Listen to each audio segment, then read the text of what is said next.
Hello, বাড়ি থেকে চলে আসার এটা আমার লাস্ট ব্লগ। তেমন কোনো ক্লিপ নাই, টুকটাক কিছু ক্লিপ ছিল, সেগুলো নিয়ে হচ্ছে আজকের ভিডিও। আসসালামু আলাইকুম and hello everyone, I hope আপনারা সবাই ভালো আছেন। আমিও আলহামদুলিল্লাহ অনেক বেশি ভালো আছি। শনিবার ছিল সেই দিন, ওই দিনই আমাদের বাড়ি থেকে আসার কথা ছিল, তবে আমি চাচ্ছিলাম না বাড়ি থেকে আসার। আমি চাচ্ছি আরও কিছুদিন থাকার জন্য। আর বাড়িতে যাবার পর এত বৃষ্টি হয়েছিল, পুরো রাস্তার মধ্যে পানি উঠে গিয়েছে। গ্রামের বাচ্চারা তো পানি দেখলেই চলে আসে মাছ ধরতে। আমি এসেছি যে রাস্তায় পানি উঠেছে এটা শুনে, এসে দেখি বাচ্চারা সবাই মিলে মাছ ধরতেছে। আর এদিকে হচ্ছে আমার দাদির জন্য মিলাদ পড়াচ্ছে। আমার দাদি মারা গিয়েছিল 1 মাস হয়েছে, তো 1 মাস পরে আমার দাদির জন্য সব মিলাদ পড়া ছিল। আলহামদুলিল্লাহ সেদিন কোনো ধরনের বৃষ্টি হয়নি, পুরো রোদ ছিল এবং খুব সুন্দরভাবে আমরা আমাদের মিলাদের আয়োজনটা করতে পেরেছি। এরপর আমি দেখতে এসেছিলাম যে মিলাদের অনুষ্ঠানের আয়োজন কতটুকু হয়েছে বা রান্নাবান্না কতটুকু এসেছে।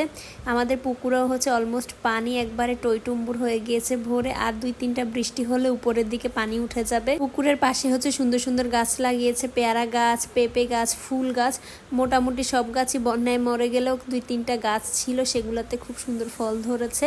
আর দাদির মিলাদের অনুষ্ঠানের জন্য এদিকে ভাত রান্না করার জন্য চালটাকে ভালো করে ধুয়ে নিচ্ছে।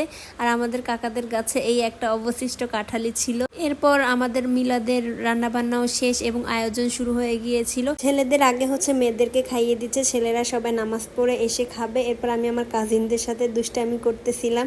গ্রামে এইভাবে হচ্ছে সবাই খেতে আসে দেখে অনেক মজা করে এবং ফান করতেছিলাম এবং ওদেরকে বলেছি এই ভিডিও ক্লিপগুলো আমি হচ্ছে আমার ব্লগে দিব। ওরা এমনভাবে এসেছে মনে হচ্ছে বিয়ে বাড়িতে বিয়ে খেতে এসেছে। এরপর রাতে আবার ভাই আমাদের জন্য মিষ্টি নিয়ে এসেছিল এবং বাজার থেকে হচ্ছে শাপলার যে মূলটা হয়, শালুক বলে যেটাকে বইয়ের ভাষায়, ওইটা নিয়ে এসেছে। এটা অনেক অঞ্চলেই চিনে না মানুষ এবং অনেকে খেতে পারে না। এটা হচ্ছে শাপলার ফুল যেটা হয় তার গোড়াটা, এবং এটা মূলটাকে হচ্ছে লবণ দিয়ে সিদ্ধ করে এবং এইভাবে খায় এবং এটা খেতে অসম্ভব রকমের মজা হয়। যারা কখনো ট্রাই করেননি তারা অবশ্যই ট্রাই করবেন। এর পরদিন সকালবেলা আমরা হচ্ছে ঢাকার উদ্দেশ্যে রওনা দিলাম এবং মাঝ রাস্তায় হচ্ছে আমরা নেমেছি বাংলা একটা ভাতের হোটেলে খেতে। এখানে খাবারগুলো এত মজা এবং আমরা অনেক তৃপ্তি সহকারে খাবারগুলো খেয়েছি। খাওয়া দাওয়া শেষ করার পর আমরা বাসায় চলে আসি। আর কোনো ভিডিও ক্লিপ নেই। সবাই ভালো থাকবেন, সুস্থ থাকবেন। আল্লাহ হাফেজ।